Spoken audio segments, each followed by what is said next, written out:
Omar Abdullah, the Vice President of the National Conference there in Jammu and Kashmir, emerging as the big winner in the Kashmir Valley. One day, right after his election victory, he comes out to say that my priority first here is to restore statehood for Jammu and Kashmir. He outlines the key goals that his party has for the Union territory, saying that he will also fight for restoration of Article 370, but that will wait. The priority is now to restore statehood, no compromise with that. And in possibly the first, Omar Abdullah saying he wants to strengthen relationship with the centre. We're going to take you through all the details. Remember, following the disappointing performance in Lok Sabha that was held recently, where Omar Abdullah lost his Lok Sabha seat, we see here in the assembly elections, he's won both his assembly seats, including Ganderbal, Badgam. One man who's made a comeback and how is National Conference's Omar Abdullah. So, Omar, this moment clearly, I see a lot of halchal, I see a lot of celebrations at your residence this morning. And it's different from how possibly it was a few months ago after Lok Sabha elections. Do you think your test also begins right away? The challenges begin. The mandate that you've got is for a reason, for the promises that you made for people, especially on statehood. The challenge starts now. The election was perhaps the easy part. Now for 5 years we have to prove that we are worthy of the mandate that the people have given us. There are a lot of expectations. We also have the added challenge of giving a sense of belonging or a sense of ownership to parts of J&K that didn't vote for the coalition at all. The plains of Jammu almost completely sort of ignored or rejected the coalition. But they have to feel a part of this government. You can't ignore them for 5 years. I appreciate that's a good point.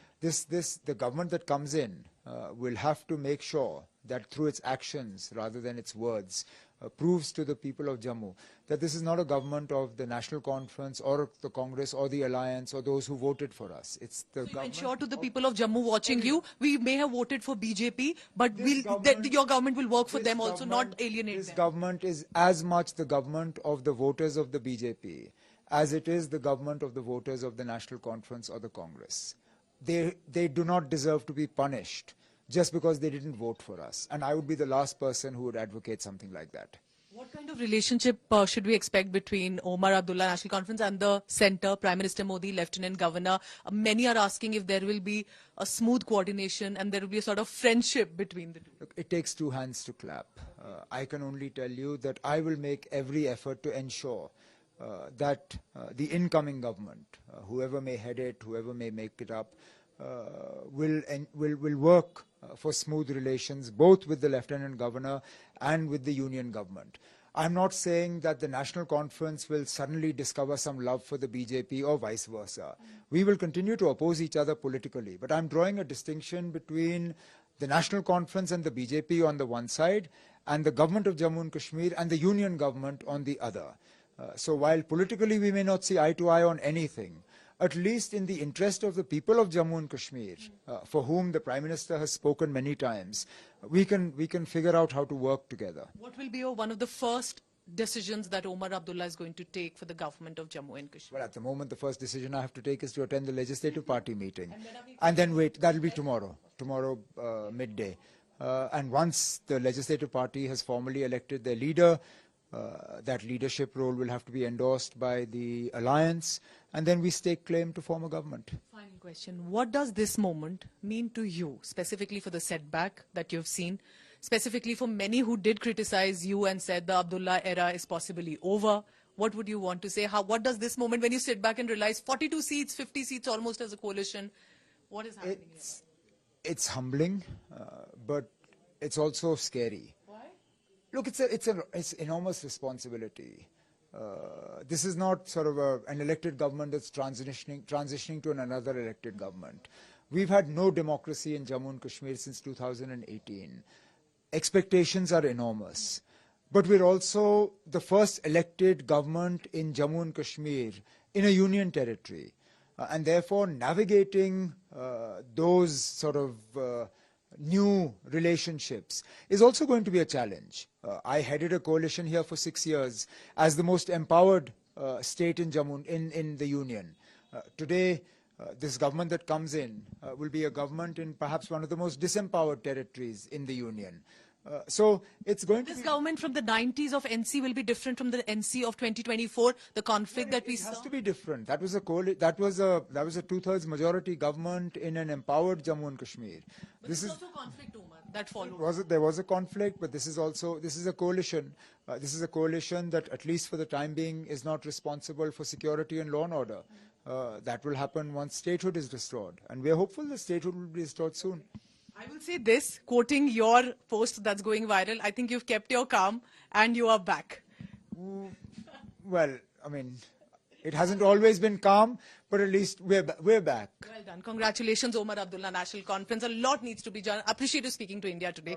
Thank you very much. Omar Abdullah there with the vision and clearly hopeful of the days ahead. With Sachin Chandok in Srinagar, Pooja Shali for India Today. Well, National Conference leader Omar Abdullah is all set to become the Chief Minister of Jammu and Kashmir for the second time.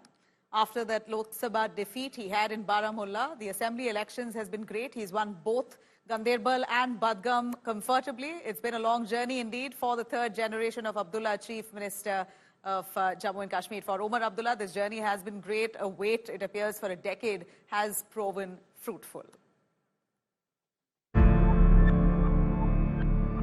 He was the youngest MP to cross the threshold of Indian Parliament at the age of 28 in 1998. I, Omar Abdullah, do swear in the name of God, do swear in the name of God. A decade later, he was the youngest Chief Minister to take charge of erstwhile Jammu and Kashmir at the age of 38 in 2009. To the Constitution of the state as by law established, that I will uphold the sovereignty and integrity of India, that I will uphold the sovereignty and integrity of India. 15 years later, he's all set for his second term as the Chief Minister of the now Union Territory of Jammu and Kashmir. First Chief Minister कौन बनेगा? Omar Abdullah. पूरे full term के लिए sir? Full term or there will be some power show? No, there will be full term. On the verdict day, 54-year-old Omar Abdullah was out on his daily run. Despite the early trends of the National Conference sweeping the election, he was patient in his response. जो भी होगा वो transparent तरीके से होना चाहिए और लोगों का जो मैंडेट है उसके साथ छेड़छाड़ होनी नहीं चाहिए. 3 months back in the general election, he lost Baramulla to Engineer Rashid. The memory of the loss humbled him. Engineer Rashid साहब जब मैदान में उतरे तो जाहिर सी बात है इलेक्शन में उनका मुकाबला करना हमारे लिए थोड़ा सा और मुश्किल पड़ गया. कभी कभार इलेक्शन में जो है हार जीत होती है. ये पहली मर्तबा मैं पार्लियामेंट का इलेक्शन हारा हूं. अब आगे देखते हैं क्या होता है. He made his moves for the assembly election cautiously and wisely along with his ally Congress. Omar Abdullah's moves have paid off well, putting him and his party in a comfortable position to form the government in the Union Territory. मैं जरूर बड़गाम के वोटरों का शुक्रिया करना चाहता हूं जिन्होंने मुझे अपने कीमती वोटों से नवाजा, मुझे यहां से कामयाब होकर भेजा और मुझे जम्मू कश्मीर के लोगों की खिदमत करने का दोबारा एक मौका जो है हासिल हुआ है. जम्मू कश्मीर नेशनल कॉन्फ्रेंस को पिछले 5 साल से खत्म करने की मुकम्मल कोशिश की गई थी. यहाँ बहुत सी ऐसी तंजीमें खड़ी की गई जिनका मकसद था नेशनल कॉन्फ्रेंस को खत्म करना, लेकिन अल्लाह का फजल है कि जो हमें खत्म करने के लिए आए थे मैदान में वो खुद ही मतलब उनका कोई नामो निशान नहीं रहा. The commerce graduate of the third generation of Kashmiri political powerhouse of Abdullahs has come a long way in these 26 years since his electoral debut. He has weathered ups and downs well to emerge out of his grandfather and father's shadows. From the days of being an ally and a cabinet minister in Vajpayee government to standing at polar opposite direction from BJP in the span of 2 decades, it has been a checkered growth.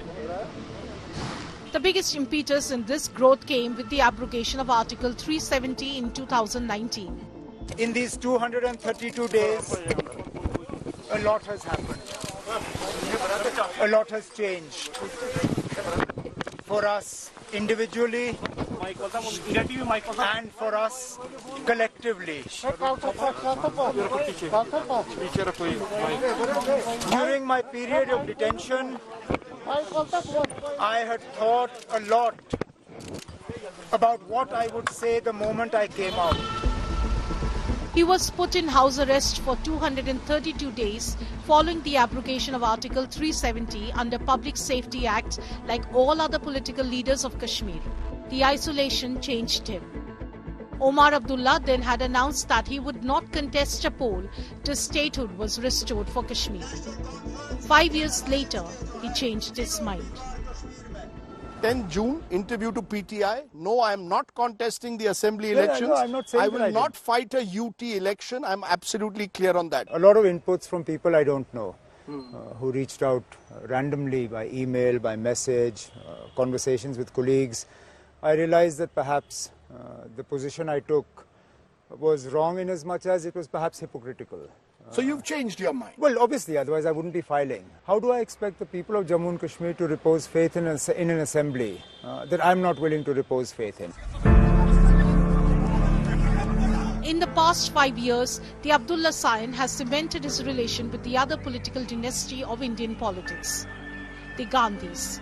In the 2024 election season, the ties between the two families were used to bolster the alliance's fortune in the valley. Omar Abdullah is now all set to reap the dividends of his hard work with clear mandate from the people of Jammu and Kashmir. Now, meanwhile, you also have allies of the BJP, the NDA allies, including TDP, hailing the BJP's performance in Jammu and Kashmir, saying that they've managed to get great numbers in the Union Territory. Let's have a listen.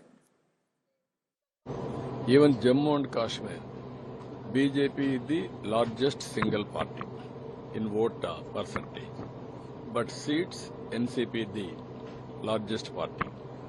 What I wanted to say to the people, and also I want to create awareness, whenever there is a stability in government, then there will be development. When there is a development, there will be more revenue. Then automatically you will do welfare and also empower people continuously. It is only through wealth creation all problems will be eliminated. That is what Narendra Modi ji is doing. I really appreciate him. In Haryana and in Jammu and Kashmir, and post Article 370 abrogation, still having such a great percentage of vote and winning great amount of seats is a great sign of change there. And my wholehearted wishes to BJP leadership and all the winners and who really took it forward. And especially Haryana is amazing the way they've done a hat-trick there. And my wholehearted congratulations.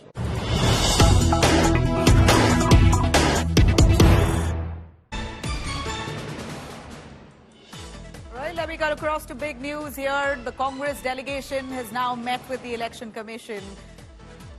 We're looking at Huda, Pawan Khera, both of them leading that delegation, meeting with the Election Commission. They're at the office right now. Congress questioning faulty EVMs and battery levels, asking if at all there could be a re-evaluation. The Election Commission had already said the Congress's claims goes against free speech. It's undermining the democratic process, while also saying Jairam and Pawan Khera's claims are unheard of. Now, you have the Congress's delegation who had asked for an appointment with the Election Commission chief. They've arrived at the office, and Pawan Khera and Huda both leading that delegation. Maushmi Singh joining us for more on that story. Maushmi, the Congress delegation has now just arrived at the Election Commission's office. They're now going to be presenting their grievances on their doubts that they have that the election counting process wasn't fit and to the mark. Give us more on what exactly the Congress is complaining now. Right, Nabila, a very high-powered delegation of Congress leaders, including the General Secretary Organization, K.C. Venugopal, Jairam Ramesh, the Media General Secretary, of course the Media Chairperson Pawan Khera, and the observers Ashok Gehlot and Ajay Makan. All of them have just gone inside the Election Commission now. The argument and the allegations that the Congress has hurled, and with the rebuttal coming from the Election Commission, it is very clear that the Congress party would have to give in some evidences as per the allegations that it has made, and the Election Commission would be reading into those allegations threadbare. So perhaps the entire slugfest as far as subverting and snatching away the victory from the Congress, as the Congress said yesterday, the Congress will have to actually prove that in the court of the Election Commission, and the leaders would come out any time from now and perhaps elaborate on which seats they are talking about. But we do know of the fact that Hisar, Panipat, Mahindergarh, these are the districts that the Congress had issues and problems with, and perhaps they would have gotten the data from these particular constituencies in these districts to submit to the Election Commission. All right, we're going to closely track what the Congress delegation's outcome with the meeting the Election Commission chief really comes about. Thanks very much, Maushami, for joining us on that. Well, we know and see here that the Congress still hoping that there could be some kind of review on the Election Commission's results that they've announced with regards to Haryana. Let me take you through the BJP's hat-trick victory here. For the BJP, for them, this is certainly a miracle with this hat-trick victory. Their Chief Minister, Nayab Singh Saini, really now is a man in the spotlight. Under his leadership, the party has fought this high-octane electoral battle that's overcome a 10-year anti-incumbency. It's most likely Saini itself to be retained as the Chief Minister of Haryana. Nayab Singh Saini earlier met with Prime Minister Modi at his residence. The process of government formation was also initiated. He also met with BJP President JP Nadda. Haryana Chief Minister Nayab Singh Saini, as he met with the senior leadership of the BJP, discussed extensively on the government formation, which will happen soon enough. He gets to decide largely along with the High Command on the cabinet. A much stronger and a younger one is what the BJP leadership in Haryana says. This is going to be a strong cabinet this time.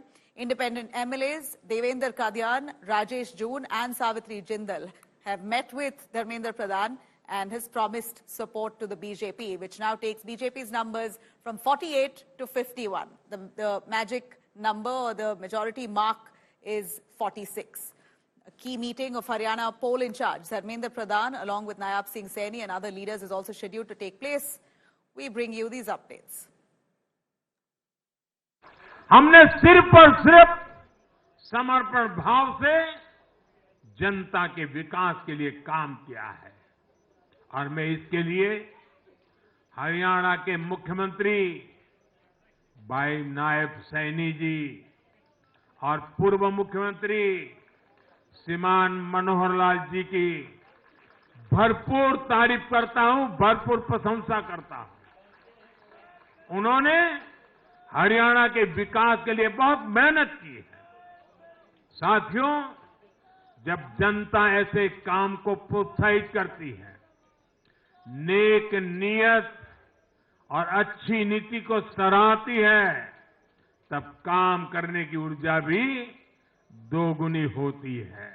आदरणीय प्रधानमंत्री जी से शिष्टाचार मुलाकात हुई है, क्योंकि मैंने हरियाणा की जो प्रचंड जीत हुई है उसके बारे में आदरणीय प्रधानमंत्री जी को बताया है और मैंने कहा है प्रधानमंत्री जी को कि आपको हरियाणा के लोग बहुत प्यार और स्नेह करते हैं और उसका परिणाम है कि आज तीसरी बार भारतीय जनता पार्टी को इतनी बड़ी सीटें दे करके ये तीसरी बार हरियाणा में डबल इंजन की सरकार बनी है।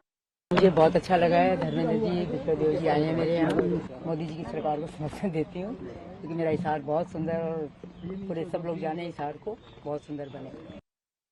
देखिए, ये सरकार का ये मुद्दा है और हमने ऐसी कोई उनसे कोई मांग नहीं रखी। हमने जो है सिर्फ हमने जैसे जो कहा कि हम सिर्फ काम करना चाहते हैं और किसको मंत्री बनाना ये पार्टी का निर्णय होता है, और जो भी पार्टी करना चाहे, जो भी माननीय मुख्यमंत्री जी करना चाहेंगे, ये उनका निर्णय होगा।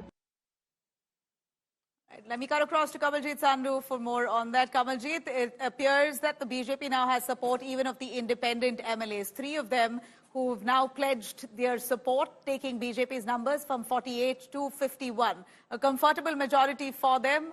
What's the Congress scrambling with now?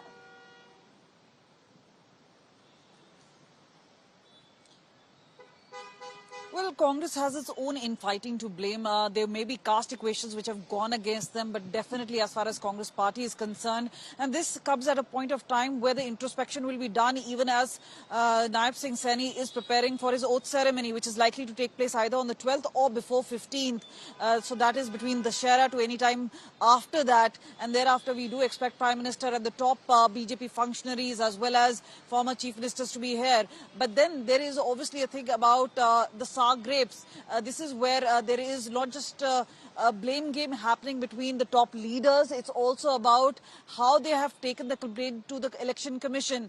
Now, it does seem that certain things have fallen in place for the BJP as far as their strategy is concerned, whether it was its outreach towards Kumari Shelja, who they said was actually something which had not gone on even well with the Dalit workers as well as the Karyakartas, where they said that, she had been called derogatory names. So there's a lot of introspection to be done by the Congress leaders amongst the top leaders, whether they were actually working together or working against each other.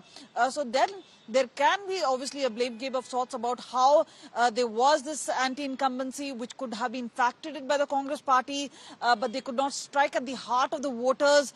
This is where there seems to be a division even as both. And there are obviously 15 such seats where the competition was less than 3,000 votes. Now that is very significant, whether it's the Aam Aadmi party or the independents who cut through the votes of the Congress party, who could not have strategized it better. So this is where it seems the strategy, whether it's of the centre or of Naib Singh Saini, and remember, even he has some introspection to do, because a lot of people said that Manohar Lal Khattar continues to be the super chief minister. So this time around, once he's sworn in, that would be a better opportunity. But meanwhile, it seems like even if there are one finger that Congress is pointing out towards BJP, there are 4 fingers pointing within the self to talk about how things have not fallen into place for them, and there was a lot of infighting.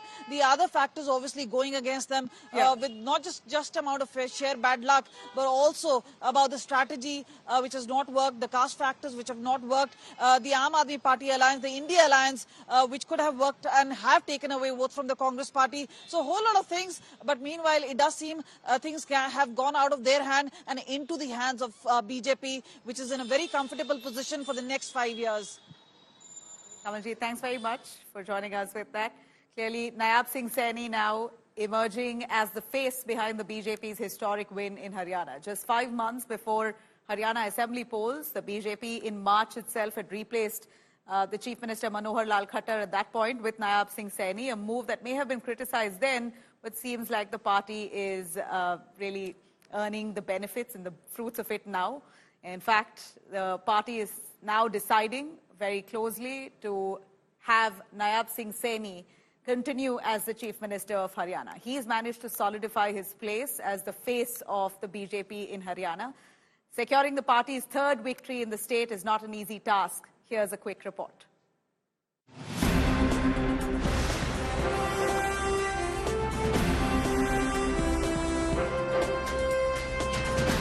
Haryana Chief Minister Naib Singh Saini has emerged as the key figure behind BJP's historic triumph, winning a 3rd consecutive term for the party. दिल से धन्यवाद करता हूं और अपने लोकप्रिय प्रधानमंत्री, विश्व के नेता आदरणीय नरेंद्र मोदी जी, ये पूरा का पूरा श्रेय मैं आदरणीय मोदी जी को देता हूं। ये सरकार हरियाणा के गरीबों ने, हरियाणा के वंचितों ने, हरियाणा के 2 करोड़ 80 लाख लोगों ने इस सरकार को चुना है और हम आदरणीय मोदी जी के नेतृत्व के अंदर गति से आगे बढ़ेंगे। Once dismissed as a dummy chief minister by Congress heavyweight Bhupinder Singh Hooda, Saini led the party through a challenging election marked by anti-incumbency and lingering disquiet due to farmer protests. Despite stepping into the chief minister's role after Manohar Lal Khattar's exit in March 2024, Saini quickly established himself as a leader who could handle pressure. During his short 210-day tenure, Saini took measures to assuage the anger over Agnipath scheme among the youth by promising jobs and entrepreneurship opportunities to Jawans after completion of their service in the armed forces. He also abolished minimum charges on electricity consumers, lowering power bills for domestic consumers. During a conversation with India Today on Tuesday morning, just as counting of votes had begun, he emphasized that the responsibility for the victory was shared by the entire party. लेकिन अगर failure होता है और numbers नहीं आते हैं तो ये किसकी जिम्मेदारी? ये मेरी जिम्मेवारी है। चेहरा मैं हूँ ना, चेहरा मैं हूँ, मेरी जिम्मेवारी है। परंतु मुझे पूर्ण विश्वास है हरियाणा प्रदेश की जनता तीसरी बार हरियाणा में सरकार बना रही है। Saini had earned praise from Prime Minister Narendra Modi for his leadership. Saini, who was handpicked by Chief Minister Khattar, has emerged as the face of BJP's historic hat-trick in Haryana. No one can deny Saini his place on the podium. Bureau Report, India Today.